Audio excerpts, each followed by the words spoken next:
And welcome back to College Football Tradition here on Spotify, Apple Podcast, YouTube. My name is Bryan Partiga. I'm joined alongside Jacob Vanderford and Lucas Miller. We are here to talk about week 2 of the college football season. We'll talk a little bit about the games that were. We'll talk about the games to come. We'll talk a little bit about the AP poll because I'm curious about Lucas and Jacob's thoughts on what we saw from the AP poll. We have some 0-1 teams that are still in the rankings up there, but we are going to start today with TCU absolutely throttling Bill Belichick and North Carolina in Chapel Hill this past Monday night.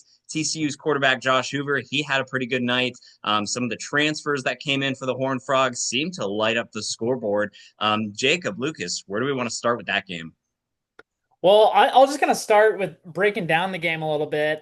So I remember just watching the game and I was like, oh man, like there's so much talk about North Carolina and Bill Belichick and even like his son being the defensive coordinator. And like, I don't know, just ever since the summer, I feel like there's just been a lot of hot air around Chapel Hill and like, oh, this team's gonna be great. They're gonna be win like not 8, 9 games, like all this kind of stuff. And not to say that they still can, but just this game was just a total thrashing. From the start, I was a little bit nervous for TCU. It's like, oh, their defense does not look great. Gio Lopez was kind of slicing and dicing them up on that first drive, and they score a touchdown. I believe it was a 8-yard run. And then Josh Hoover came along, started throwing the ball around the field. One player that really stood out for me was Kavorian Barnes, the new running back. He was the Conference USA Freshman of the Year last year at UTSA. So that was a big pickup for the Horned Frogs. They'd never really have a great running back. Honestly, ever since like LaDainian Tomlinson, I don't know. Kendre Miller a couple years ago, maybe. But Kavorian Barnes could be one of those players that could be a difference maker for the Horned Frogs this year. And I think about Jordan Dwyer as well, having 136 yards through the air, a touchdown. He just seemed to be that go-to wide receiver for Josh Hoover. I'm a little bit concerned about Eric McAllister. He was on that Blitnikoff Award watch list to start the year. He really was nowhere to be seen. He had about 20 yards receiving in this game. But I think the story, again, is that TCU defense stopping North Carolina on every drive. And it just from the start, I was like, I don't know about this. But as the game went along, they stepped up. They got a lot of pressure on the quarterback. Their secondary, they had a pick six. They had a strip sack that went in for a touchdown, a scoop and score. So a lot of things to like about the Horned Frogs this year, and I think they're going to make a run towards that Big 12 championship. Yeah, I thought going into that game, like in the beginning, North Carolina obviously looked great, like on their first drive, and Gio Lopez came out. He was on the money right away, and he kind of notioned to the crowd, like hyping everybody up. And I thought it was going to be a blowout the other way. I thought TCU or North Carolina was just going to start, you know, being this like great like offensive weapon like the whole time with Bill Belichick, and I could just see it all like unfolding. And then all of a sudden everything flipped. You have a couple turnovers in there, and I think there was a certain graphic that ESPN put up where it was like Gio Lopez hasn't completed a pass since 8:12 p.m. Eastern time. And it was like 9:30 or something like that. And I was like, oh man, like this is not going to be like any type of a comeback at all. TCU just really ran away with it like at that point. And the one thing that I would say I would take away from that at the end of the game was cool is that Max Johnson got to get into the game after he was injured previously. That was a cool thing, at least for North Carolina. And like the environment was obviously great until fans started leaving. But on the other side, TCU, I mean, Hoover played a great game.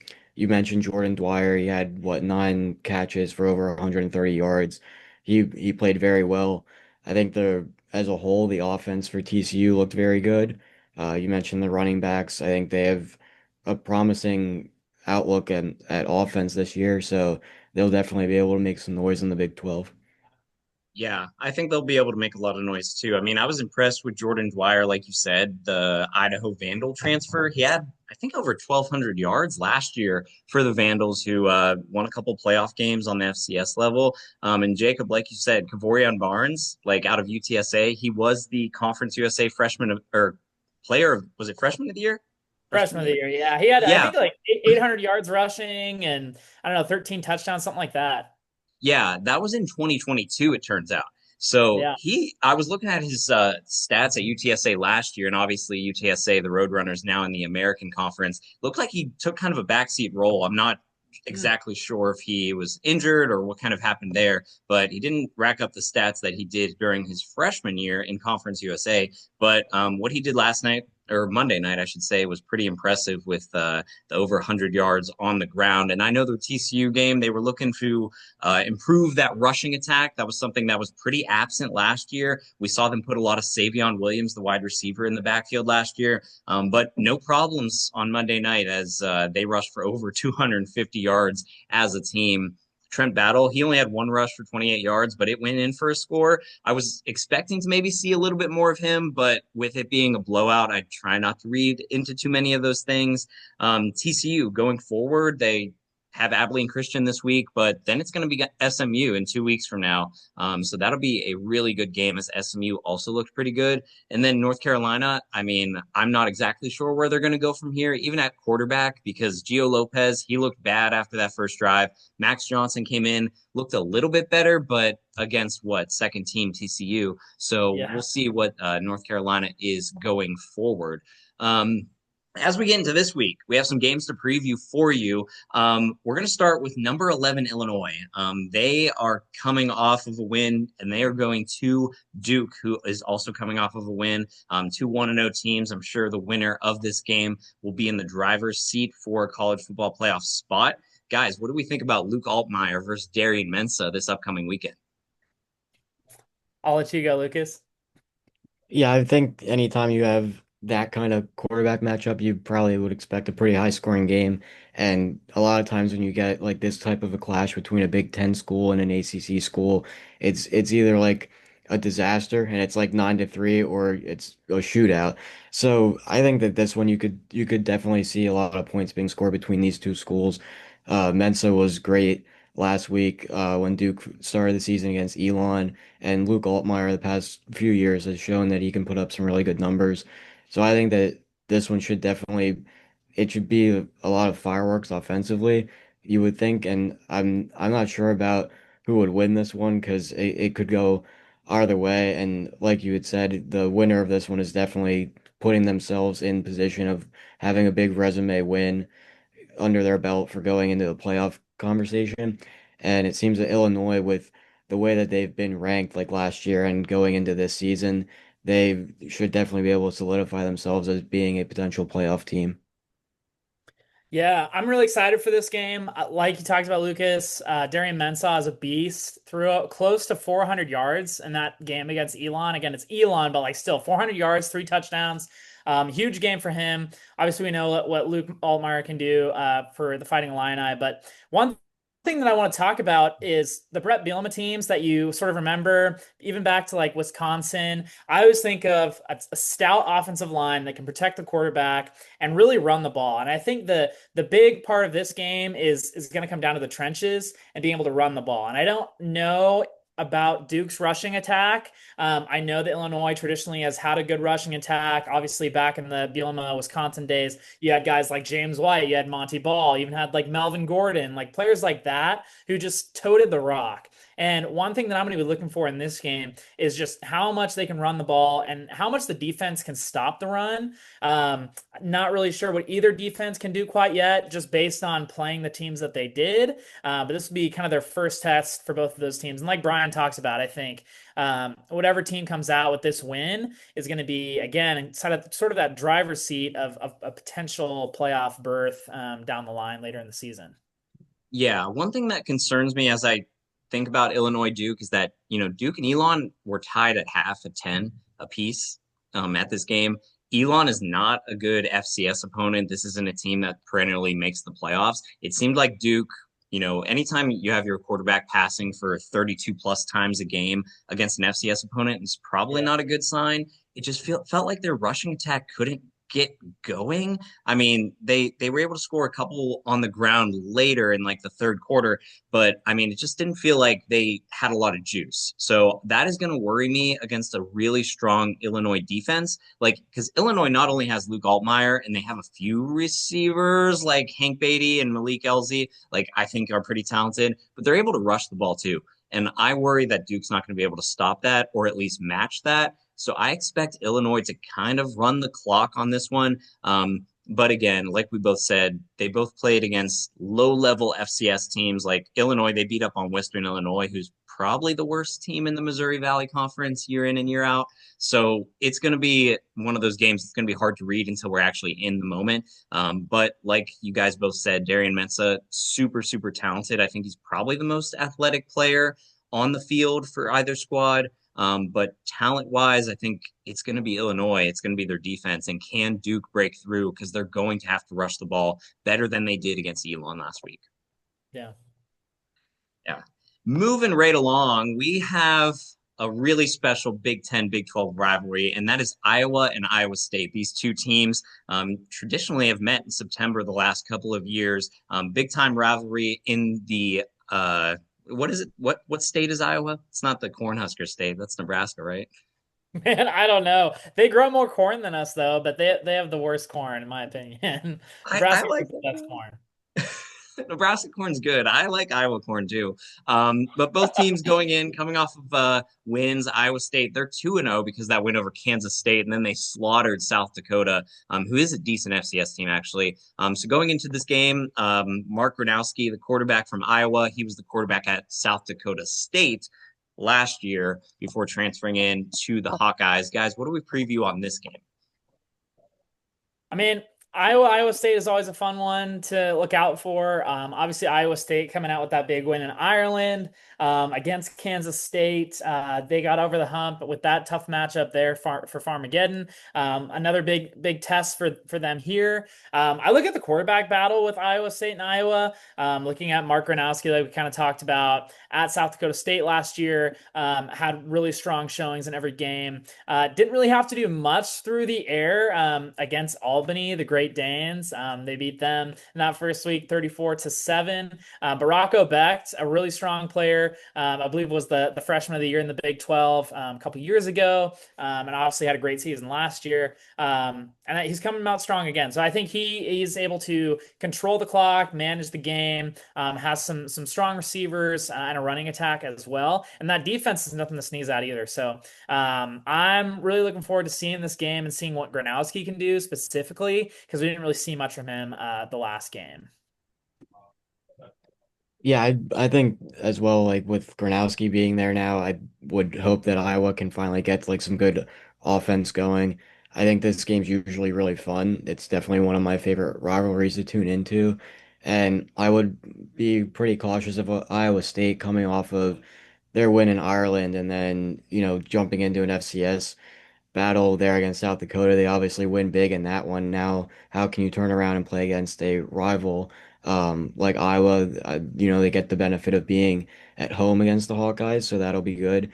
But I think Iowa could definitely go in and play them tough. I mean, I don't think either team can win by like more than a touchdown. I think it's going to be a close game.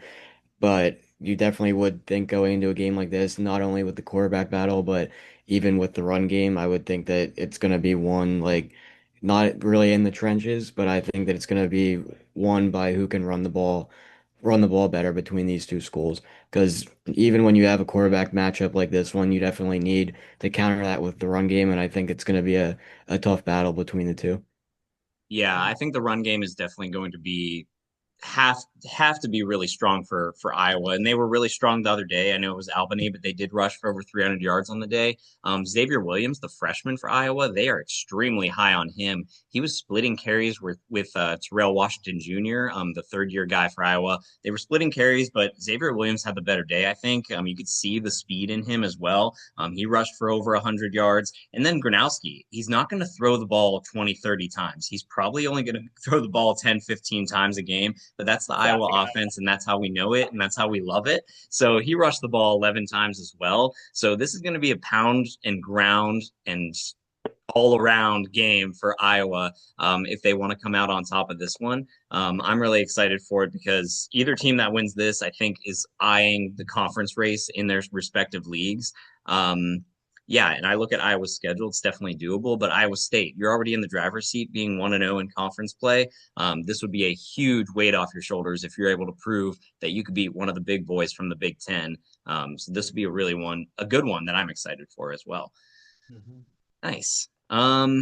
Continuing on, let's go to Texas. Baylor at SMU. Baylor coming off that two-score loss at home to Auburn. The passing game looked great. The running game, not so much. And then SMU coming off a playoff berth last year. They have a really fun out-of-conference schedule because they have Baylor and TCU, both Big 12 teams out of league, but two really strong rivals for the Mustangs. What do we think about this one? Ken Jennings in this one versus Sawyer Robertson. I'm gonna focus on SMU real quick, just to talk about the game that they had last week against Texas A&M Commerce.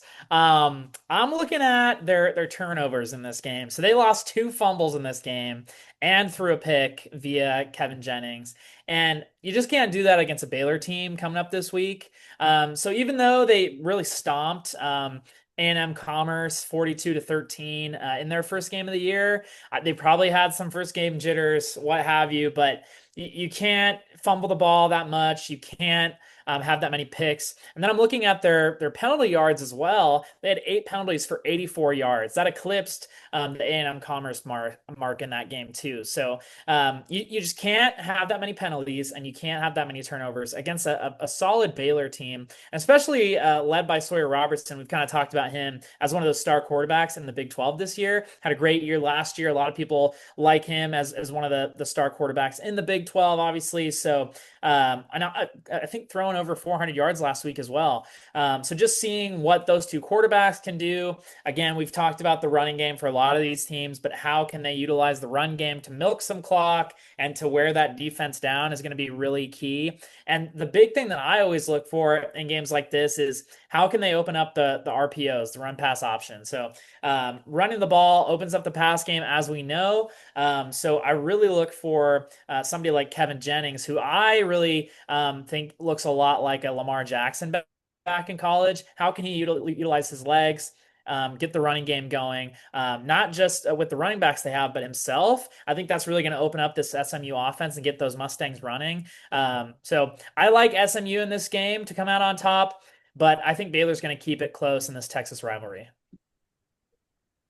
Yeah, I thought yesterday when I saw like the top 25 come out, SMU, I was like that maybe that's a little bit high, but at the same time, like I know how good they were last season and what they accomplished with getting to the playoff. I got to watch them in a playoff game against Penn State, and Kevin Jennings is, he's electric. He's a fun player to watch out there on the field. But I talked about it a little bit last week, or on Sunday. Sawyer Robertson, he had 3 touchdowns against Auburn, I believe. He's a great quarterback. He's one of the ones to watch this season. And I feel like Baylor is going to be able to get a bounce back game in this one against SMU. They can hopefully go in there and, rewrite what happened last week against Auburn. But at the same time, like you had alluded to, SMU, how can they get their offense going and how can they kind of get the RPO game going around Jennings? That'll be interesting to see if they can do that against the Baylor defense. But I think I would give the upper hand if we're talking purely an offensive battle between these two with the quarterbacks. I would give the upper hand to Robertson and the Baylor Bears in that one. Mhm. Yeah, it'll certainly be a really exciting one and kind of want to hit on it because you just talked about it, Lucas. Like that AP poll, like SMU comes in at number 17. Obviously, Baylor unranked because they did lose and weren't ranked going into the game. What was y'all's opinion on the AP poll? We had a couple teams that were 0 and 1 that remained in the poll. We have number 21 Alabama, who looked really pathetic against Florida State, frankly enough. Number 8 Clemson, who lost LSU, and then number 9 Notre Dame, who lost to Miami. Miami moves up to number 5, so they move up 5 spots into that top 5 spot with Carson Beck at quarterback. Just what was our reaction to the AP poll? Because I felt like I was expecting Ohio State at 1 and Penn State at 2 made sense to me. LSU moving as much up as much as they did, and same with Miami. But I was a little shocked to see Notre Dame still in the top 10. And maybe I thought Florida State would have jumped higher outside of not being ranked. They fall in number 14.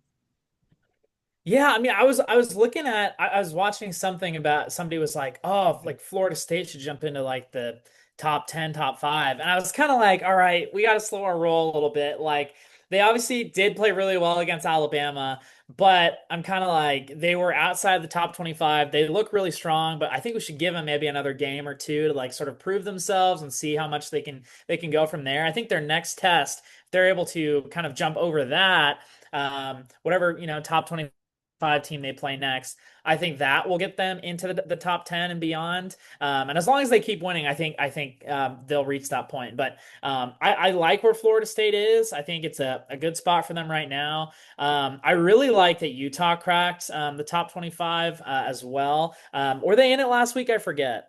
Utah was unranked last week. They were Or okay. wait, were they number 25? I think they might have just been Maybe. 25th last Did week they and say? stayed. Okay. Well, I like them in the top 25. I think they're going to be really strong this year. I like them in the Big 12. Devin Dampier, a lot of people aren't talking about him as much as they should. I think he's going to be a really strong quarterback this year. Really great in New Mexico. I think Indiana honestly could have dropped out of the top 25. They played Old Dominion, and that game was closer than it probably should have been. I like Fernando Mendoza at quarterback, but I don't know what they can do against some of those Big Ten opponents throughout the rest of the year. You talked about Alabama. I think they probably should have dropped even more, maybe outside of the top 25. That might be a Mhm. bit ambitious on my part, but they just did not look good. Some of the other teams, Iowa State moving up, looks like 6 spots. I think that's deserved. I think they've done well this year so far. South Carolina moving up a couple spots. I think that's solid too. Clemson moving down. I think they could have maybe stayed. It was a tough game against LSU. Both of those teams, I think, are going to be in the playoff at the end of the year. I think Clemson could have been in maybe like a 6 range where Oregon is. But overall, I think the top 10 is pretty solid. There's just a couple teams that maybe could have dipped out of the top 25 or some teams that could have jumped in. Yeah.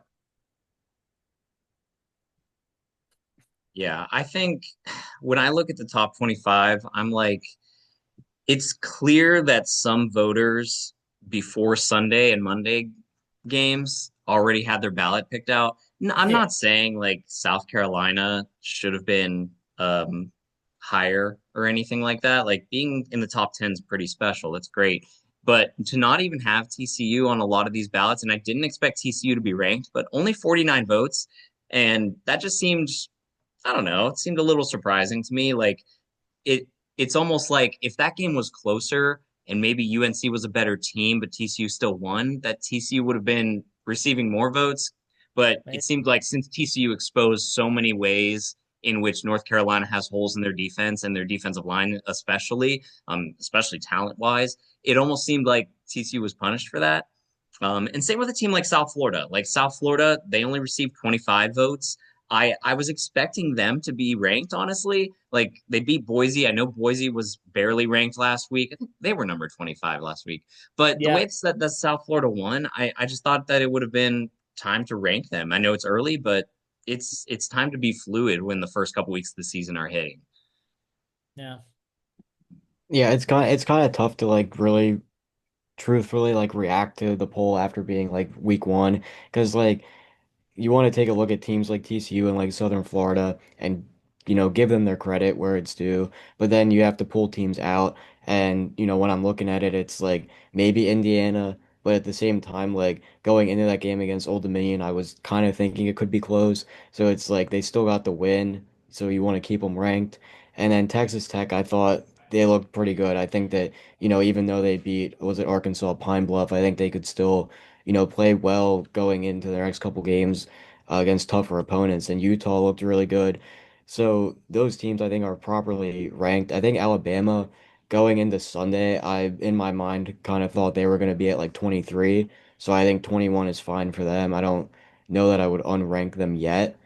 Um, because I think Florida State, like, if you lose to Florida State, like it's a team who's usually pretty decent. Like it's another power four school, and they're bouncing back from last year. I didn't expect them to upset Alabama, but it's not like Alabama lost to like someone who's really terrible. So I don't know, unranking them is the right thing. But yeah, I think all around, like up in the top 10, you have Miami at 5. It's that one I kind of disagreed with because of the fact that they had jumped 5 spots up. But like they did look really impressive. I think keeping Notre Dame at 9 with Miami at 5 kind of justifies where Miami's at. Um, But 1 through 10, I think, is all pretty much fine. The only one that I kind of had a little bit of an issue with was Texas falling all the way to 7, just because the loss that they took was to the third ranked team at the time. So I think that when you have a matchup that's like 1 versus 3, if one loses to 3, I don't know that they can drop that far back because it's like you're 1 through 3, it's all right now fairly even of who's number one. But I think that it'll eventually sort itself out in the next couple weeks. So I don't really have a lot of complaints with it. It would just be a few like ticky tack things here and there with, teams dropping too far or rising too far. Yeah, Yeah, I and I mean you agree. bring good points. Good points. Yeah, sorry, Jacob. It's early. And one team that I think that could rise in the top 25, I'm kind of surprised they didn't, but they did play an unranked team is Georgia Tech, beating Colorado. I know that was probably a closer game than the Georgia Tech folks expected, but being able to go into Colorado in a hostile environment, Deion Sanders always, brings the lights and the prime time, all that stuff to it, and being able to sort of weather the storm in Boulder I thought was really impressive. And I think Haynes King, like I've kind of talked about, is going to be definitely a Heisman contender. They've got some guys on offense, Eric Rivers, Jamal Haynes, all those guys. So I think Georgia Tech is going to jump up. Auburn, 94 votes, BYU, 102. A little surprised by BYU just because it is early. Missouri, I think, is going to jump in the top 25 at some point. I look at a team like Louisville. Brian's really high on Louisville. I think they're going to make their way into that top 25 as well. So I'm looking at some of those teams that are kind of on the outskirts that have received votes, and I'm wondering when they're going to jump up. I think just whenever they have that next test and jump over that hump, they'll get into the thick of it. Yeah, and I think that we're not going to see much movement in the AP poll this weekend because, I mean, looking at the teams, like if you look at teams who are ranked 19th through 25th, there's no smoke there. I mean, Yeah, no. Utah State, East Tennessee State, Kennesaw State, Kent State, Cal Poly, like I don't think any of these teams are a threat to lose. It doesn't really happen until you get to number 18. That's Oklahoma, who plays Michigan. But even Notre Dame, they're on a bye week, and then A&M 2 weeks from now. Uh, South Carolina plays South Carolina State, who is terrible as well. So it's kind of just, one of those things that's not going to move much this week. One game I am really excited about, and we can talk about it a little bit, is Florida and South Florida, and then we'll get to Michigan, Oklahoma, of course, as well. But Florida and South Florida is a really interesting game this week, just because South Florida, we know what they did to Boise. We know what Florida is as well with DJ Lagway when he's healthy, which he was at quarterback. But Byron Brown, he looked really, really good for the Bulls, and they traveled now to Gainesville in another ranked matchup for Alex Golish's squad. I think that they can make some noise if the running game is as active as it was the other night. They ran a few trick plays on Boise. They caught them off guard a little bit. But I'm really excited for this one. South Florida gets Florida, and then a week from now they'll get Miami. Just a really fun schedule to start the year if you're in the American Conference. Yeah, I was gonna say like South Florida's schedule going to Florida. So starting with Boise State, then you go to Florida, 13th ranked. Then you go to Miami, who's fifth ranked. Like it's a whole like it's just a really great test for them, I guess, to just sort of see. And like if they beat Florida, they're in the top 25. If they beat Miami, they're in like the top 15, top like 10 at that point. I don't know. Top Like 10 at that point. If they beat Florida, they might be like number 12. yeah, I mean, might as well, but I don't know. Yeah, I like we kind of talked about. It's still early. I think Florida is a young team that's inexperienced. Lagway coming into his second year. He started a few games last year and coming into his own this year. Obviously, the Gatorade Football Player of the Year in high school. Like I think they have a lot of expectation this year. But South Florida is going to be a great test for them. So I like Byron Brown against Florida. I think he's going to be able to spread it out with his legs and his arm and all that stuff. I think Florida will win ultimately, but I think it'll be closer than people expect. But yeah, I mean, again, like if they beat Florida, they're like we talked about, could be top 15, and then Miami, who knows what. So could be the year of the Bulls. Maybe it is. Let's get to Michigan, Oklahoma, because that's one of the big games of the weekend, if not the biggest game of the weekend. Sharon Moore, he is going to coach in this game.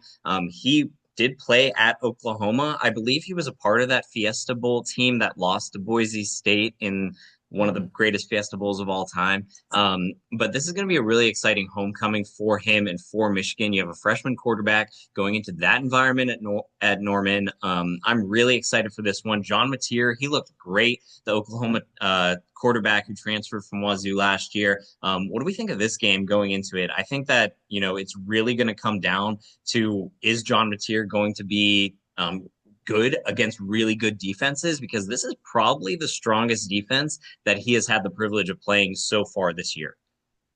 Yeah.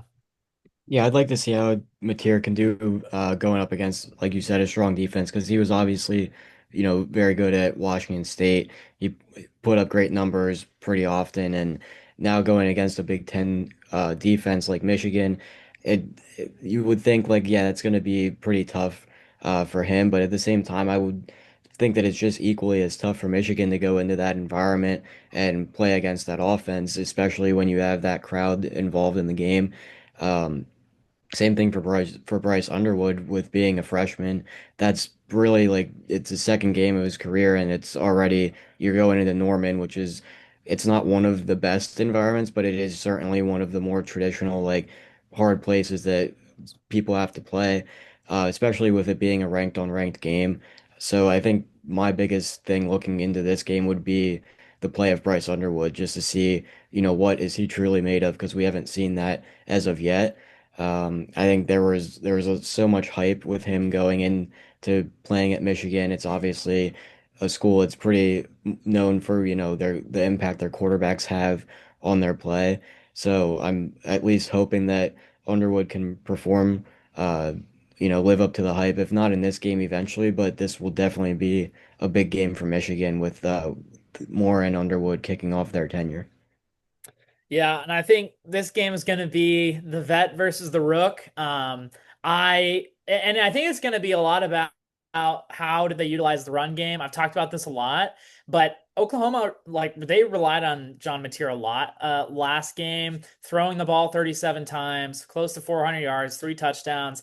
They did not run the ball that much against Illinois State. They only their highest rusher had 8 carries for 44 yards. Like, that is a little bit scary for me, just because I feel like they should have like seen, okay, what can my running backs do against a lower level team? How many carries can we give them?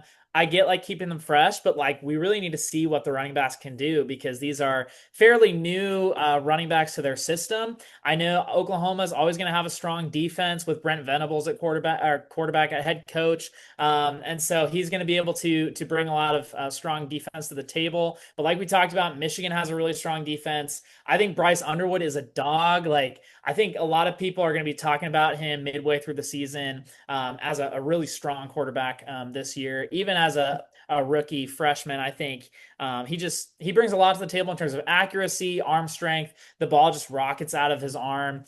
So I'm really excited to, again, we have a lot of excitement and anticipation for this game. But I'm gonna keep going back to that running game. Michigan always has a good running back. You think about Donovan Edwards last year. You think about now Justin Haynes coming in. He had 150 plus yards last week, 3 touchdowns last week. So I think they're going to rely on him a lot to carry a majority of the load for them and really, again, wear down that defensive line of Oklahoma.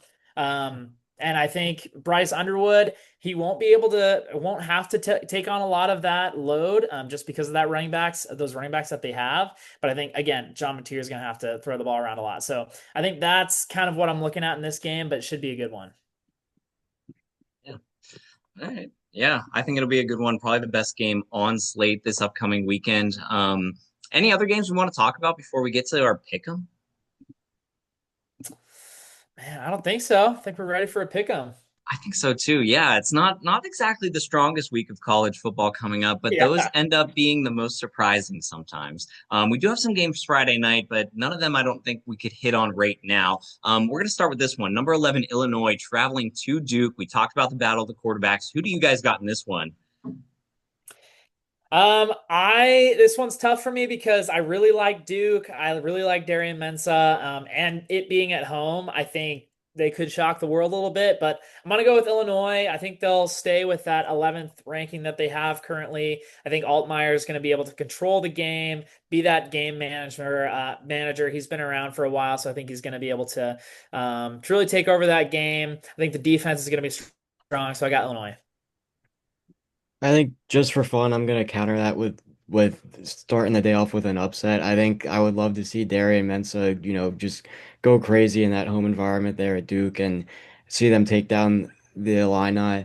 I mean, at the same time, Luke Altmaier definitely could just not take over that game, but they could definitely handle Duke and like keep everything under wraps, go into a hostile environment and get the job done. But I would love to see Mensa go crazy and go for 300 yards again, or maybe even under that with it being against a Big Ten school and kick off the day with an upset.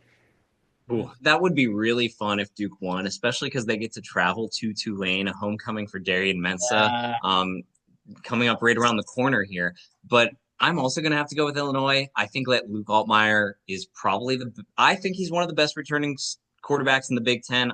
He's either one or two with Drew Allar there. And I think that the defense for Illinois is going to be the difference in this game. I just didn't see enough from Duke rushing last week to have a lot of trust in that. And Brett Bielema, he knows how to expose that better than any coach in the country, I think. So I'm going to go with Illinois in this one, but a little close. And as we move on, Iowa at number 16, Iowa State. This is one of the games that kind of matters for conferences receiving more bids than just your conference champ to the college football playoff. This game means a lot to the Big 12, I would say, because Iowa State, you're known right now as one of the top teams in the Big 12, and you're going up against a team that's probably in the upper middle tier of the Big 10. So you need to win this one. I'm going with Iowa State and Rocco Becht to get the job done. Yeah, I'm agreeing with you. I'm taking Iowa State. Yeah, I think Rocco Beck just presents a lot of problems for Iowa, and I don't think that Iowa's offense can keep up with Iowa State personally. And I think just being at home is kind of the icing on the cake. So, got to go with the Cyclones.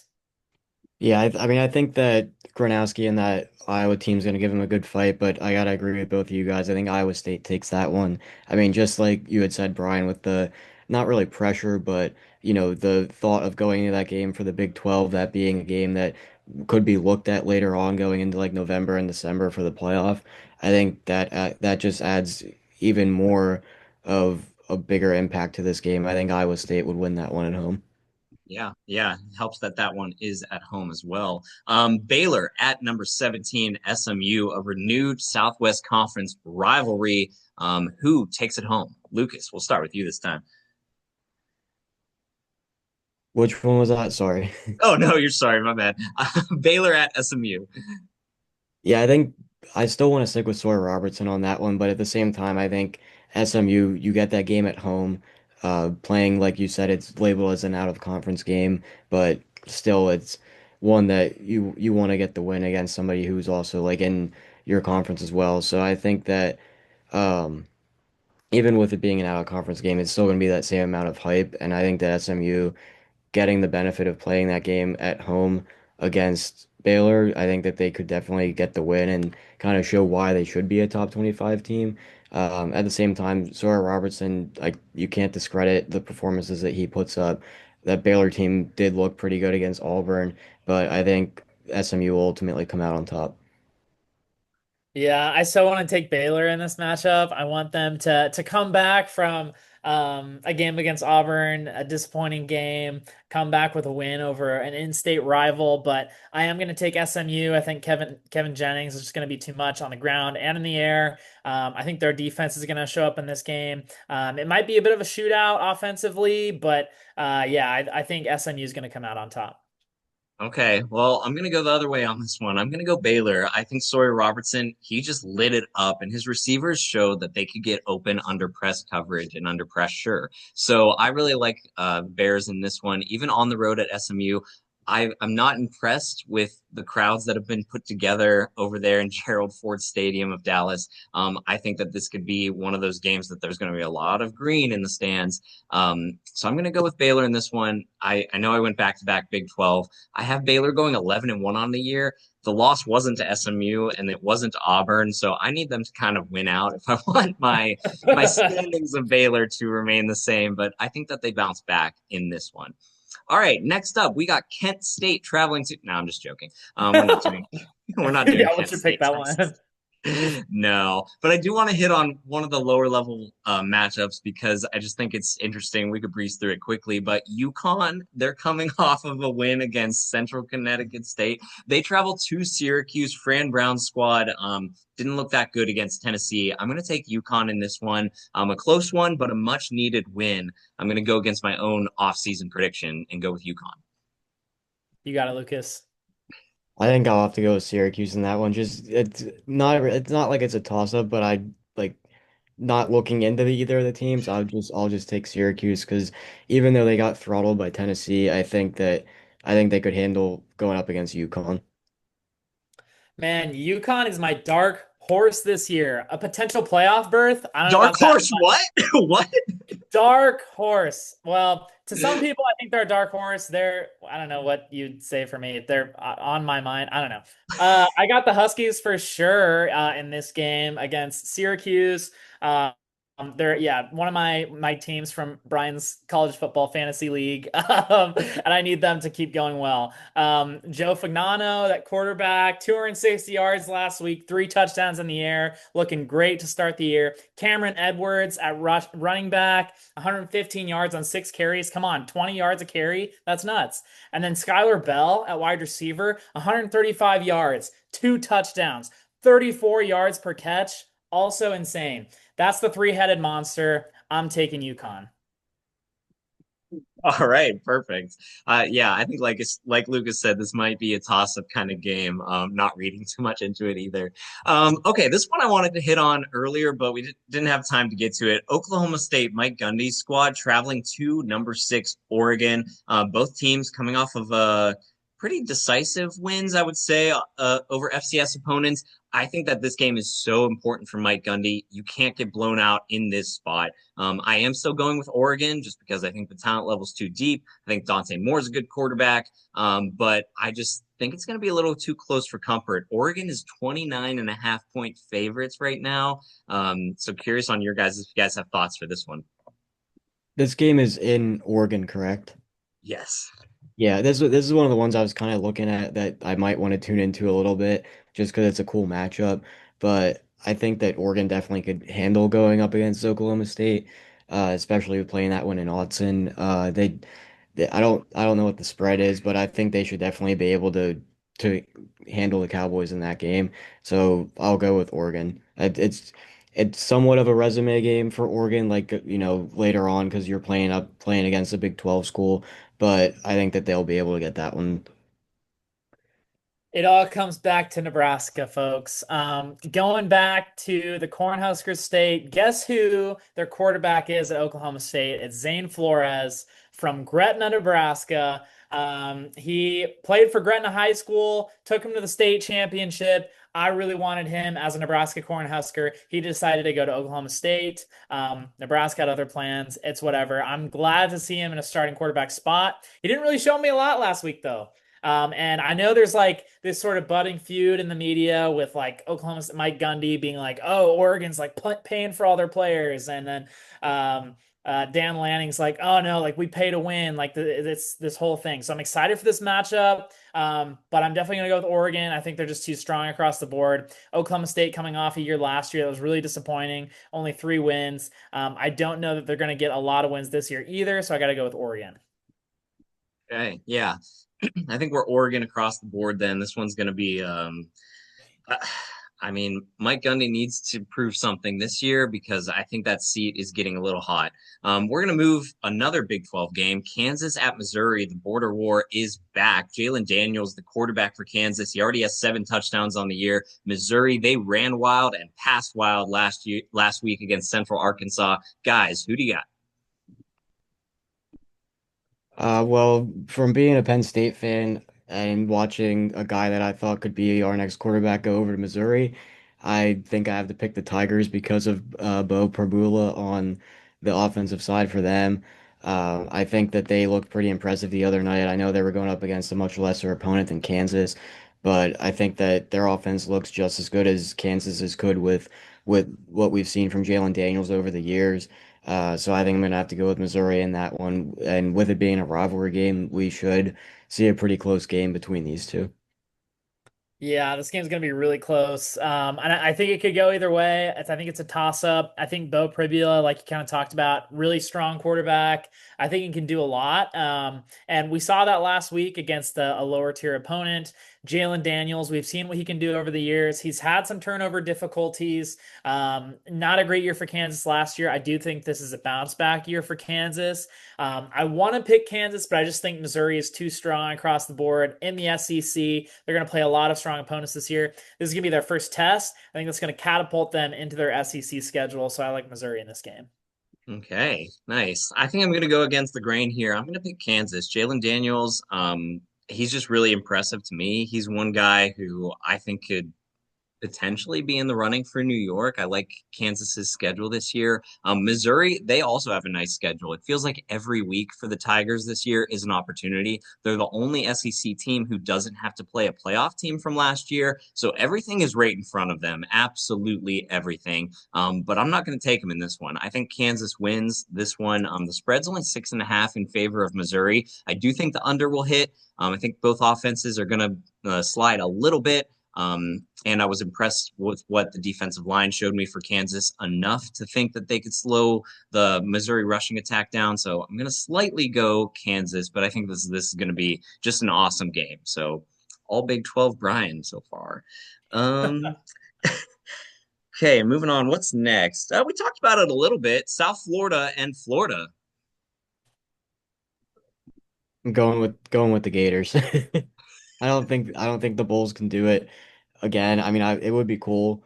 Like it would be cool to see, but I think Florida's gonna win that one. I don't think they go into Gainesville and upset them. I think DJ Lagway will probably play pretty well. I think that he looked really good last year, and I would expect him to kind of turn up against the Bulls going into this one.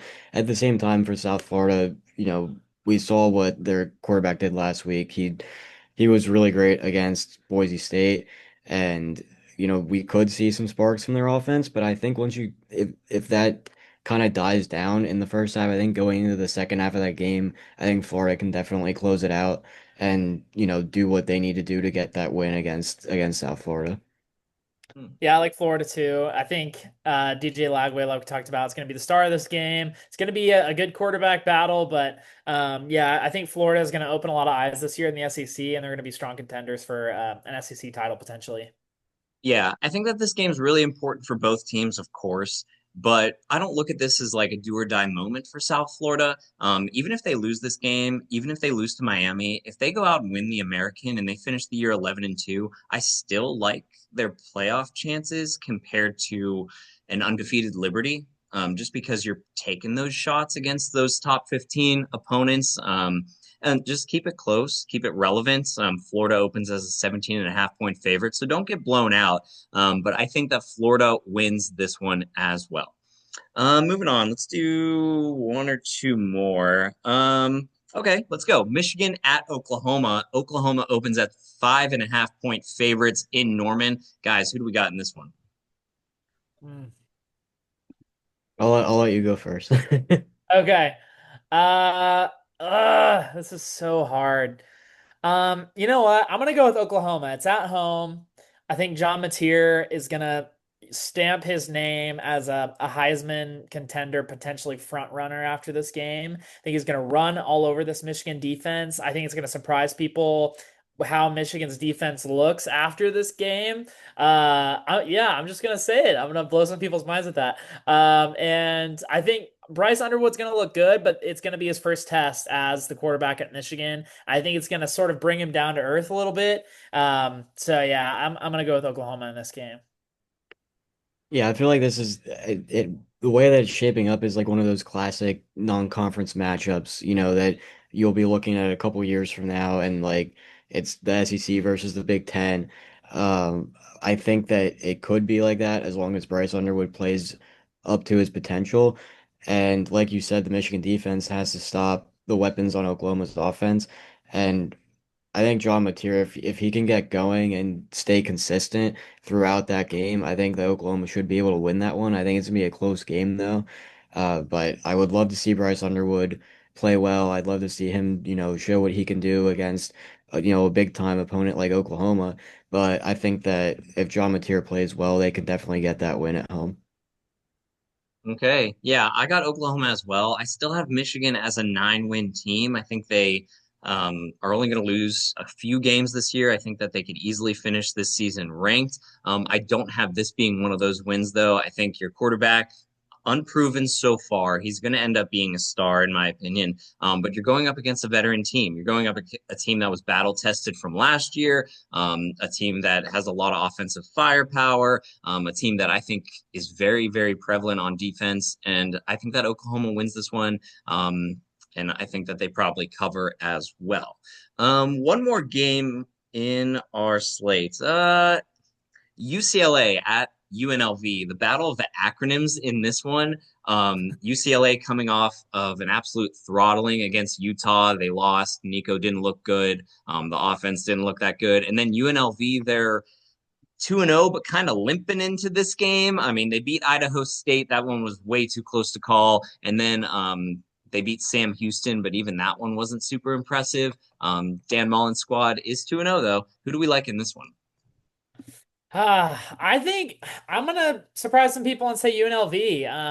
I again, I feel like I'm taking the home squads a lot, but it really does help a lot. And I think this being sort of that first big game of Dan Mullen's tenure at UNLV in Las Vegas, I think the Running Rebels are gonna are it's going to be a really close game. I think UCLA will kind of show that they can be a decent team this year. I don't think they're going to win a lot. But yeah, based off of that Utah game, I think they're going to be sort of limping into this game too. And I think UNLV, I think they're tired of the narrative of we can only win in these like close games against low level teams. We are 2-0. Let's show people what we can do. I think their quarterback, Colin Drea, can do some stuff in the air as well.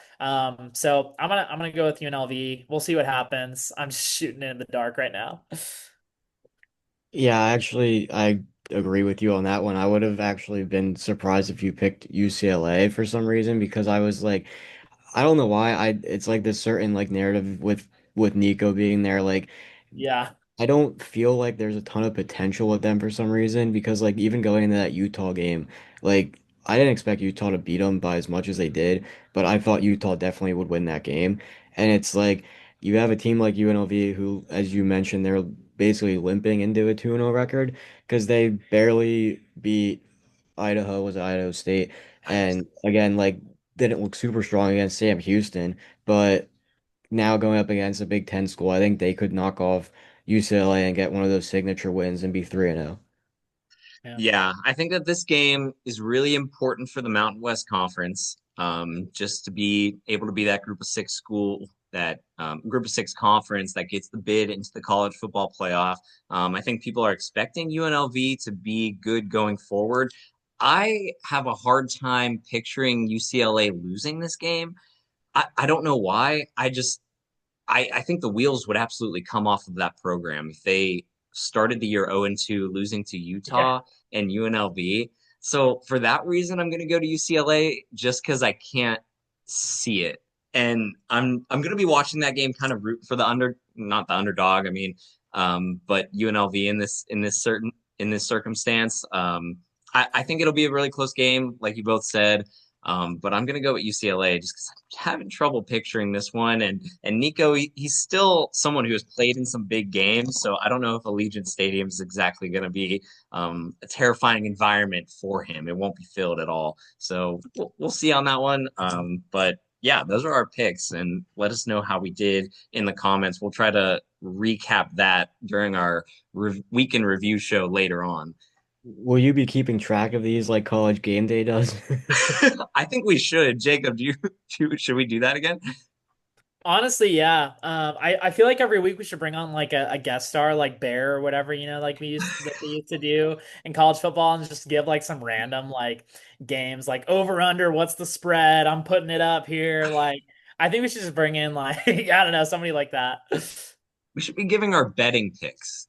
Like, Yeah, we should do betting picks too. yeah, I think the we should loser. You taking the incorporate like spread? yeah, we should incorporate like three or four like FCS picks just because throw them in there. What should the loser at the end of the year do? The one with the worst like win percentage. They do a solo show of college football tradition, a full hour. Then you gotta like you have to like say you gotta say something nice about your team's rival or something like that. Or, Yeah. or you I gotta talk wear you have to wear your rival jersey in one of the episodes. That would be a good one. Yeah, in the episode, and you have to wear it all day at work/school, Oh God. like your I rivals. can't wear Ohio State all day, Brian. I just can't do it. Is Same that what here. you can't? Yeah, both of you, I guess. Oh man, this was a really fun episode, guys. We will catch y'all after week two's games wrap up. Continue to follow us on the socials. We'll be sure to hit you back up just in a few days here. We're gonna wrap up the show with that one. For Lucas Miller, for Jacob Vanderford, I'm Brian Partika. This is College Football Tradition.